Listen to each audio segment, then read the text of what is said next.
Alright, Gigan, I'm here to stop you and all of your senseless destruction. Oh yeah? Like to see a try, robot boy. Oh, don't you worry, cause I will. Just one question for you though. Shoot. Have you seen my legs? Did somebody call for a pair of legs? I do not get paid enough for this. Hey Rangers, welcome to Super Important Views. My name's Steve, and today I'll be going over the Bandai Selects Jet Jaguar vinyl figure bank. This is Jet Jaguar from the Showa film Godzilla vs. Megalon. If you guys haven't seen it, definitely recommend going to check it out. It's a pretty enjoyable kaiju flick with some rehashed footage from Godzilla vs. Gigan.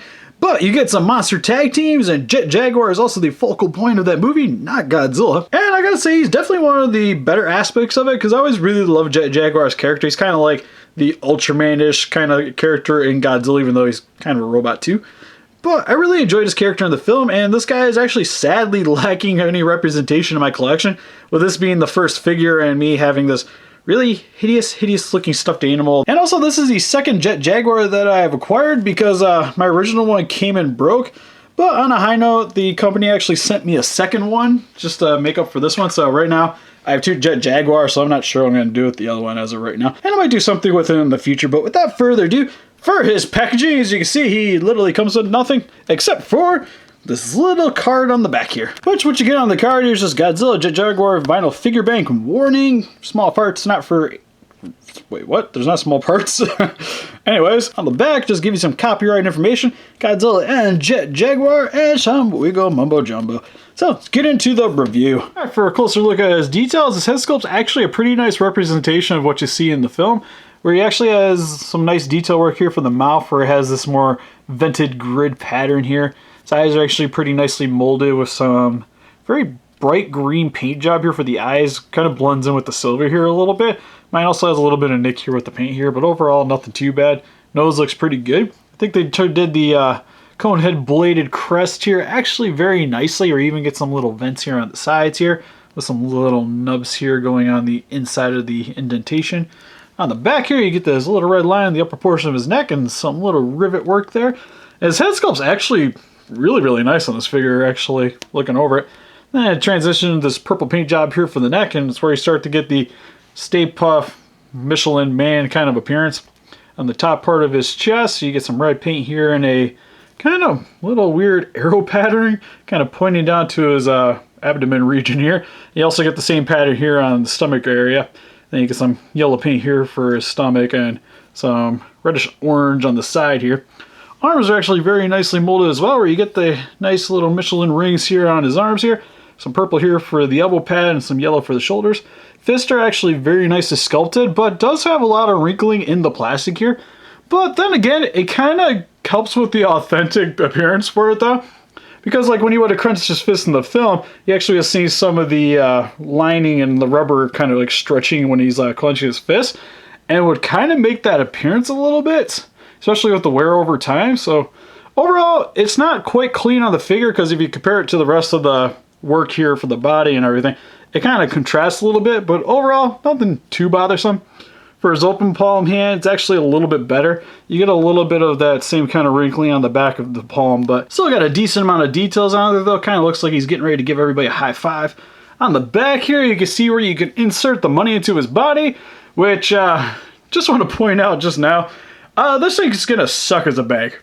Because for the most part, he doesn't have a whole lot of storage, because out of all the banks, he's actually probably the best in terms of looking actually like the character, so his body's very human-esque. Problem is, popping him open, what you're gonna pop him open from the chest area, unlike the other guys where it's the heads that pop off. You'll see here, this is really the only portion you're really gonna be able to store any money. Like any like dollar bills if you want to put them in here, or like quarters, larger change. Because for the lower section, you're not gonna get a whole lot in there other than pennies and dimes, and there's just not really a whole lot of space here. So in terms of the other banks that I purchased with the Mecha Godzilla and the 74 Godzilla, they're definitely far superior in terms of money storage than this guy is. So if you guys are looking to pick this up as a bank, might be a little disappointed. But for his back details, again, more red portion on the upper part of the shoulder blades here and some silver for the back. You'll see though that there's actually some imperfections in the paint on the back here though, which is a little bit of a bummer.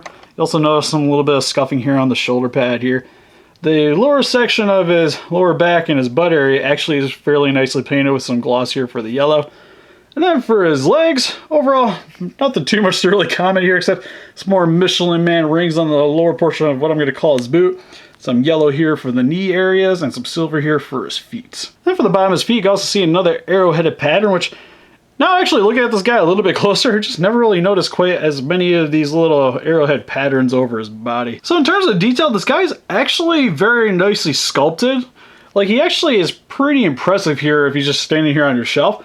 My problem is the paint application maybe could have been a little bit better, because you'll see up here too, there's a little bit of imperfection here in the paint, which my Broken Bond actually has a better upper body than this one, which is a little disappointing. That sculpt is overall fairly nice. You'll see that there's a little bit of like running paint here on the legs here, where you can see some of the yellows not going over the entirety of that. Some of the yellow actually bled over on the legs here. But for 30 bucks, it's kind of to be expected. Like same right here too, there's a little bit of fudged up paint right there as well. And finally for our Jet Jaguar's articulation, he literally has none. So again, if you guys are gonna be buying this guy, pretty much just going to be literally standing on your shelf. So for a quick comparison, here we have him next to some other Diamond Select banks with the 74 Mechagodzilla and Godzilla. And here we have some Marmot Godzilla Vinyl Wars figures with the Godzilla 2000 and 1984. And here is some X plus 25 centimeter scale with Burning Godzilla and Destroyer. And here is some 30 centimeter Godzilla figures with Godzilla 1955 and 1962. And I gotta say, if you guys have the Megalon Godzilla in the 30 centimeter scale, he might not be that bad next to it. And here's some NECA action figures with the 24-inch on Godzilla 2014 and the Deluxe Flying Otachi. So overall with the Diamond Select Jet Jaguar vinyl bank, I really don't mind this figure. I think his mold's actually really nice and the paint job on this is okay. The main problem with him is he's a very crappy bank and he has no articulation.